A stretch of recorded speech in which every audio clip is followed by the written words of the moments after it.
Friends అందరికీ నేను నమస్కరిస్తున్నాను. మన దేశ చరిత్ర ఎలాగ ఆధారపడి ఉందంటే గనక సీతారాముల వారి మీద.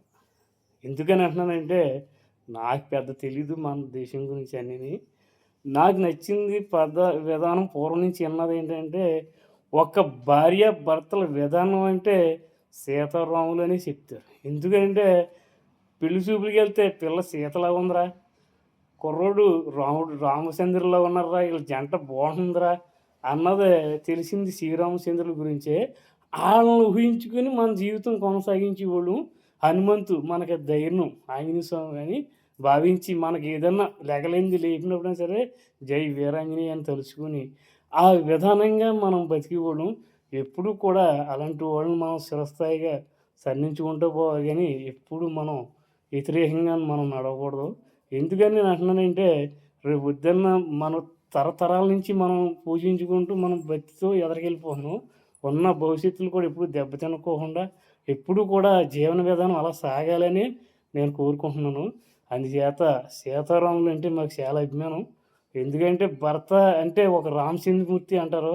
ఒక భార్య అంటే గడప దాటిన సీతమ్మ అంటారు. ఒక లక్ష్మణుడు వదిన గారి కోసం ఒక గీత గీసి వదిన గారిని దాటొద్దని చెప్పుడు. ఇందులో మన జీవిత చరిత్ర ఎంత దాగుందన్నదే మీరు చూడండి.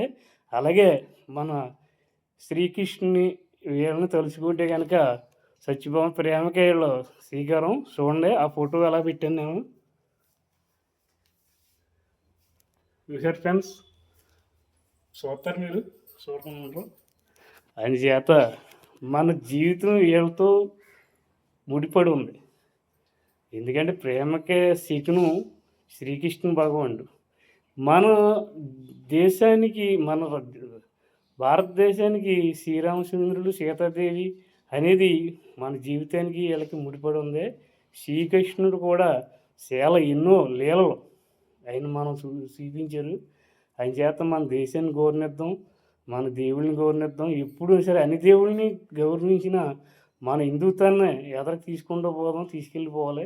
ఎప్పుడు కూడా కింకపరచొద్దు. ఎప్పుడు కూడా శిరస్సు వంచి మనం దేవుళ్ళకి మొక్కుతాం. ఎందుకంటే మన జీవితం అందులోనే దారి ఉంది. రామచంద్రులు, సీతాదేవి ఆ ప్రదంలోనే మన దారి నడుస్తుంది కనుక అది మనం కూడా నడవాలి. ముందు ముందు తరాలు కూడా అలాగే నడవాలని మేము కోరుకుంటున్నాం.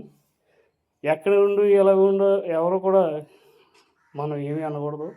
ఎందుకంటే ఎవరైనా ఆడపిల్ల కనపడింది అబ్బా అచ్చం సీతాదేవిలా ఉందిరా, ఎవరైనా మగపిల్లడు కొంచెం నలుపు అయినా సరే రామచంద్రమూర్తిలాగా ఉన్నారా అనుకుంటాం. మన భావం, మన సంస్కృతి భావం.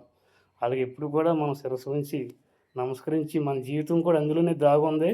అర్థం చేసుకుని దాన్ని మెసులుకోవటం చాలా మంచిదని నేను భావిస్తున్నాను. అదే మన వీడియో మీకు నచ్చి ఉంటే కనుక లైక్ చేయండి, అలాగే సబ్స్క్రైబ్ చేసుకోండి. నేను ఇది మీ మాటలు మామూలుగా జనాల్లోకి అలా ఉపయోగపడతాయని చెప్పాను. అంతేగాని ఇది ఎవరిని ఉద్దేశించి కాదు, ఏమీ కాదు. మన లైఫ్ స్టైల్ అనేది సీతాదేవి శ్రీరామమూర్తుల్లో అది అలాంటి చరిత్రలు ఎప్పుడు నిలిచిపోయి ఉంది కనుక కళ్యాణం ఎప్పుడైనా కళ్యాణం చేసుకోవాలంటే రాములు వారు సీతాదేవి పటం వేస్తారు. ఎందుకంటే వాళ్ళకిలాగా జీవితం కొనసాగాలి, ఈడిపోకుండా బంధం ఉండాలని.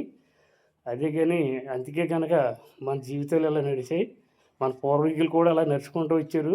రామచంద్ర శ్రీరామచంద్రమూర్తి అనుకుంటూ పోయాం. ఇంకా ముందు మన తరాలు కూడా వెళ్ళిపోవాలన్నదే మా ఆశ. ఓకే ఫ్రెండ్స్, ఉంటాను.